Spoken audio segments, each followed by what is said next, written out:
জনাব পিনাকি ভট্টাচার্যের সাথে এই দুজন, জনাব হাসনাত এবং জনাব আসিফ, সংযুক্ত কিনা এই পরিকল্পনায়, এই আলাপটা আমার মনে হয় গুরুত্বপূর্ণ। এবং নট অনলি দ্যাট, রিসেন্ট টাইমসে জনাব পিনাকি ভট্টাচার্যকে আমরা সরকারের প্রতি বেশ সফট দেখছি, যিনি সরকার শেখ হাসিনা পতন এবং পালিয়ে যাওয়ার পর সরকার গঠিত হওয়ার 1-2 সপ্তাহ সময় নেননি অলমোস্ট, এই সরকারকে বিভিন্ন ক্ষেত্রে খুব কঠোর সমালোচনা করেছেন, রীতিমতো সরকার ইন জেনারেল এবং বিভিন্ন উপদেষ্টাকে ধরে ধরে।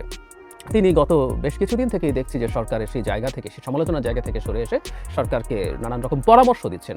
নট অনলি দ্যাট, আমি তার 2টো ভিডিওর কথা মনে করতে পারি, যেখানে একটায় তিনি নিজের গুরু বা এই ধরনের শব্দ বলেন মিস্টার খলিলুর রহমান, যিনি এখন রোহিঙ্গা বিষয়ক হাই রিপ্রেজেন্টেটিভ হিসাবে উপদেষ্টা পদমর্যাদায় আছেন, তার নিয়োগ সম্পর্কে তিনি ক্রেডিট ক্লেম করেছেন।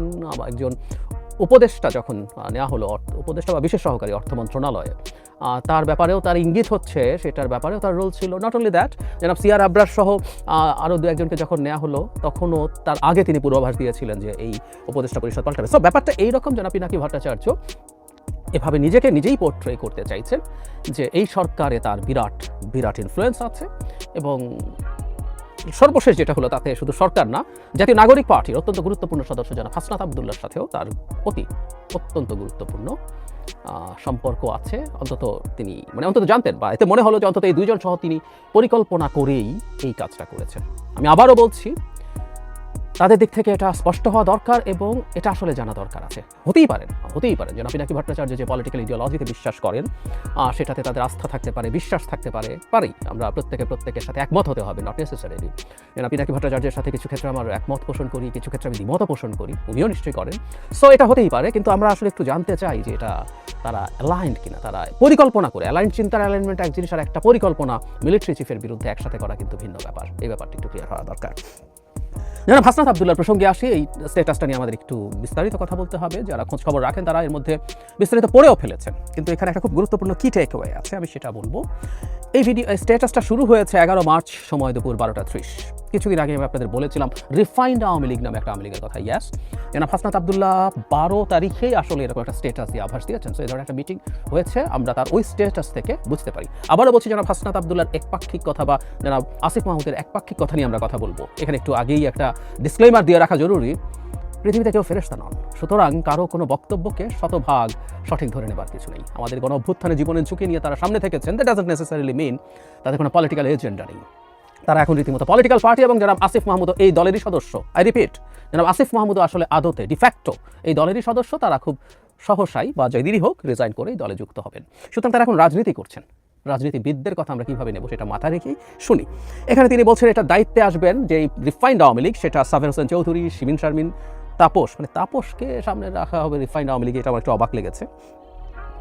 তাপস কীভাবে এই রিফাইন্ড আওয়ামী লীগে থাকতে পারে? যাই হোক, তারা এখানে কথা বলছেন, তারা এখানে বলতে চাইছেন যে তাদেরকে ডেকে বলা হয়েছে শর্ত সাপেক্ষে নাকি অনেকেই আওয়ামী লীগের পুনর্বাসনে রাজি হয়েছে। বলা হচ্ছে একটি বিরোধী দল থাকার চাইতে অনেকগুলো দল আওয়ামী লীগ সহ থাকলে ভালো হবে।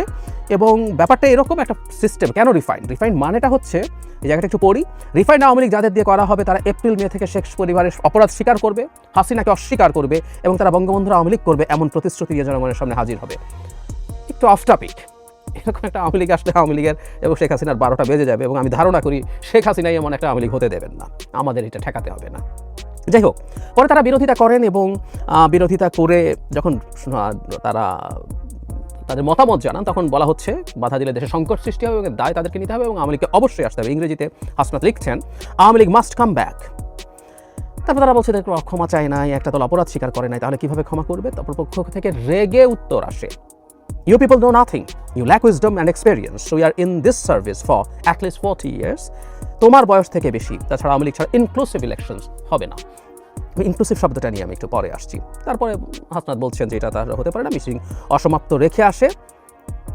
একটা জিনিস খুব ইম্পর্টেন্ট এই জায়গায়, এটা বলতে কাকে বোঝানো হচ্ছে? আমি দেখলাম যে অনেকে কচু ক্ষেত করছেন এই স্ট্যাটাসের পর থেকে। কচু ক্ষেত একটা গোয়েন্দা এজেন্সির অফিস, এটাকে ইন্ডিকেট করছেন প্রায় সবাই। আসলে তা না, হাসনাত আসলে সেটাকে ইন্ডিকেট করেন, উনি সরাসরি সেনাবাহিনীকে ইন্ডিকেট করেছেন। কেন বলছি? উনি একটা জায়গায় লিখেছেন, জুলাই আন্দোলনের সময় আমাদের নিয়ে অনেক কিছু করানোর চেষ্টা করা হয়েছে, কখনো এজেন্সি বা ক্যান্টনমেন্ট থেকে নানা ধরনের প্রেসক্রিপশন গ্রহণের চাপ দেওয়া হয়েছে, তারপর বলছে গ্রহণ করেন নাই। এরপর বলছে আজকেও ক্যান্টনমেন্টের চাপকে অস্বীকার করে আমি আবারও আপনাদের উপর ভরসা রাখতে চাই। তাহলে হাসনাত আবদুল্লাহর এই স্ট্যাটাসের খুব কি টেক অ্যাওয়ে হচ্ছে, তিনি এটা ডিজিএফআই বা অন্য কোনো সংস্থা এনএসআই যাই হোক বিভিন্ন গোয়েন্দা সংস্থা আছে তাদের কথা না বলে র্যাদার সরাসরি সেনাবাহিনীকে বলেছে। কারণ আমরা একটা জিনিস নিশ্চয়ই জানি এই গোয়েন্দা সংস্থাগুলোর চিফ মিলিটারির হলেও এগুলো রিপোর্ট করে প্রধানমন্ত্রী বা প্রধান উপদেষ্টাকে। সুতরাং এজেন্সি হলে আমরা এই প্রশ্ন করতে পারতাম যে এগুলো রিপোর্টিং তো ওই দিকে। ক্যান্টনমেন্ট বলে জনাব হাসনাত ক্লিয়ার করলেন এটা সেনাবাহিনীরই কেউ। এখন কে?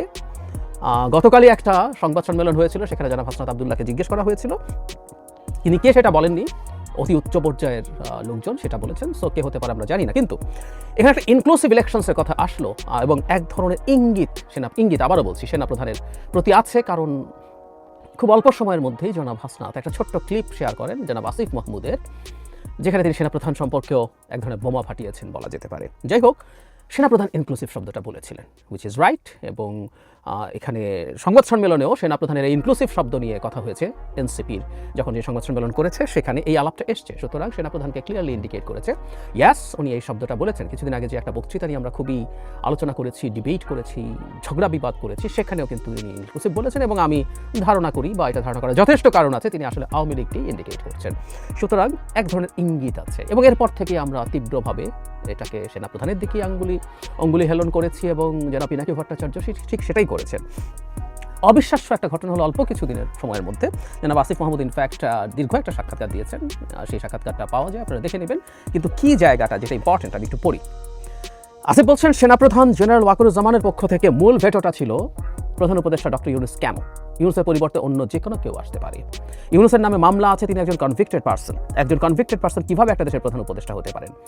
আসিফ মাহমুদ সেনাপ্রধান বলেছিলেন আওয়ামী লীগ একটা লোককে একেবারেই দেখতে পাচ্ছে না এবং বাংলাদেশে তো আলটিমেটলি 30% লোক 30-40% লোক আওয়ামী লীগ সাপোর্ট করে। এই 30-40% লোকের মতামতের বিরুদ্ধে গিয়ে একটা লোককে প্রধান উপদেষ্টা করা উচিত।